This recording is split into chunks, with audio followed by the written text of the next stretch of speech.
زن زیبا گمان می کرد که در خانه تنهاست، اما ناگهان صدای رازآلودی را از یک الاغ شنید که زندگیش را برای همیشه می توانست به طور باور نکردنی تغییر دهد. با هم این داستان جذاب رو گوش میدیم.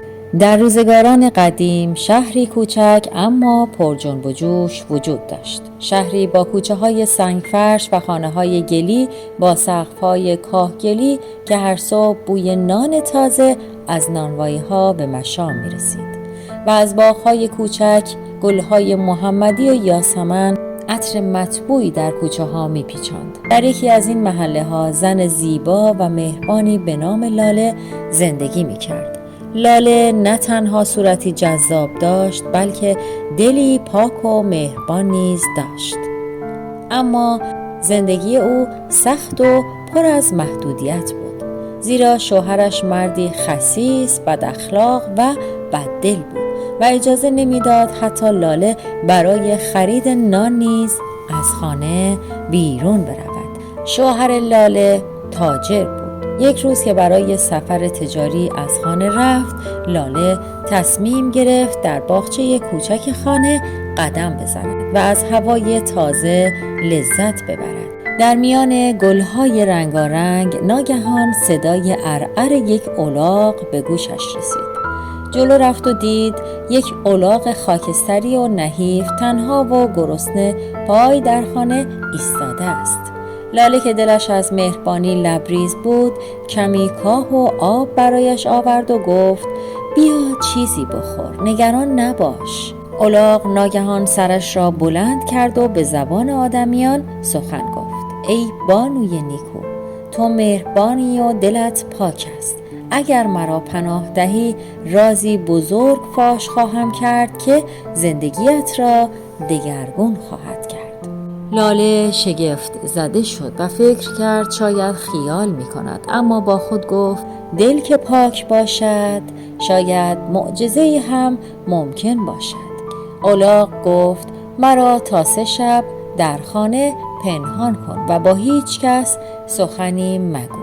در شب 3 اتفاقی خواهد افتاد که خود نیز از آن در شگفت خواهی شد. اگر تا اینجای داستان با ما همراه بودید ممنون میشم که ویدیو رو لایک کنید و برای حمایت بیشتر از کانال ما سابسکرایب کانال لطفاً فراموش نشه. با هم ادامه داستان رو گوش میدیم. لاله پذیرفت و الاغ را در انباری خانه پنهان کرد. الاغ شروع به صحبت کرد و گفت من شاهزاده‌ای هستم که جادوگری بدجنس مرا به شکل الاغ درآورده است. اگر تو مهربان باشی و مرا پنهان کنی طلسم شب 3 شکسته خواهد شد.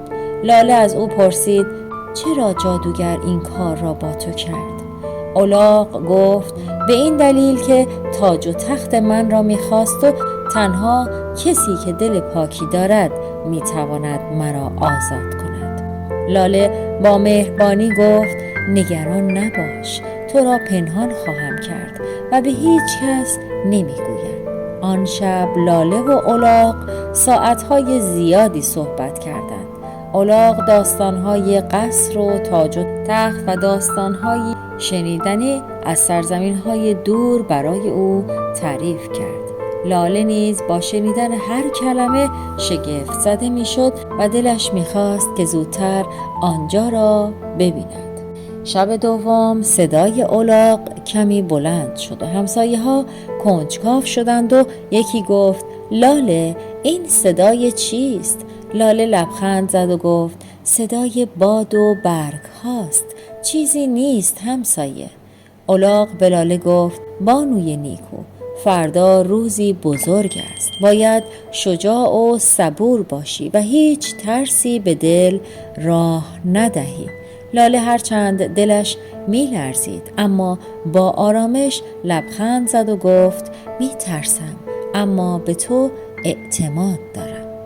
شب 3 درست هنگام اذان صبح الاغ شروع به لرزیدن کرد و از پوست خاکستریش نوری خیره کننده بیرون آمد و در یک چشم به هم زدن الاغ به شاهزاده جوان و آراسته بدل شد. لباسهایش از ابریشم و مخمل بودند و تاجی کوچک بر سر داشت و نگاهی پر از مهربانی داشت. شاهزاده دست لاله را گرفت و گفت: تو با مهربانی و صداقت طلسم مرا شکستی. حالا آزاد شدم و از تو ممنونم. لاله شاد شد اما دلش لرزید، زیرا شوهرش قرار بود از سفر بازگردد. شاهزاده به او گفت: در ازای لطفت از من چیزی بخواه.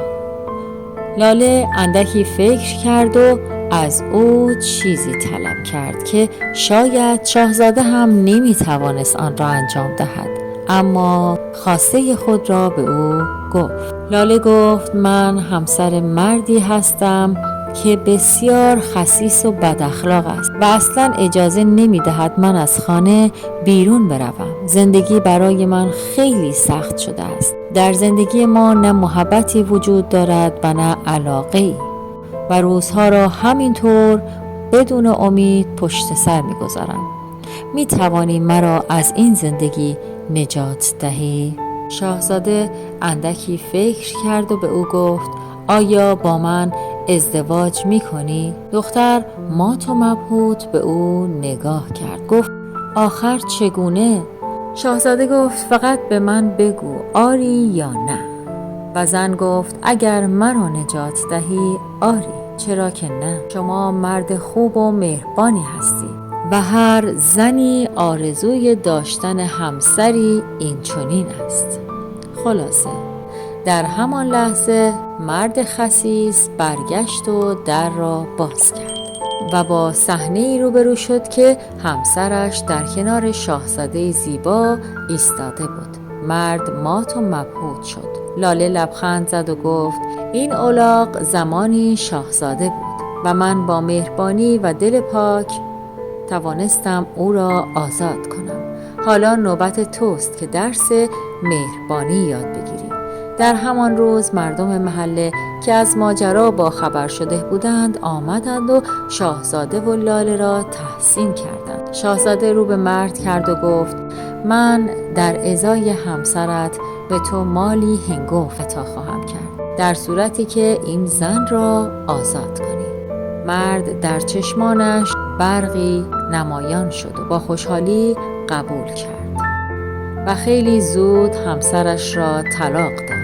زن نیز به قولش عمل کرد و به درخواست شاهزاده برای ازدواج جواب مثبت داد و با او ازدواج کرد و شاهزاده او را به قصرش برد و در آرامش و شادی زندگی کردند. لاله پذیرفت، اما قبل از رفتن به همسایه ها گفت: مهربانی حتی با کوچکترین موجودات میتواند سرنوشت انسان را تغییر دهد. در قصر شاهزاده و لاله سالها با شادی و خوشی زندگی کردند و هر وقت یاد روزهایی که الاغ خاکستری کنار لاله بود میافتادند فقط لبخند میزدند. تا درود دیگر، بدرود.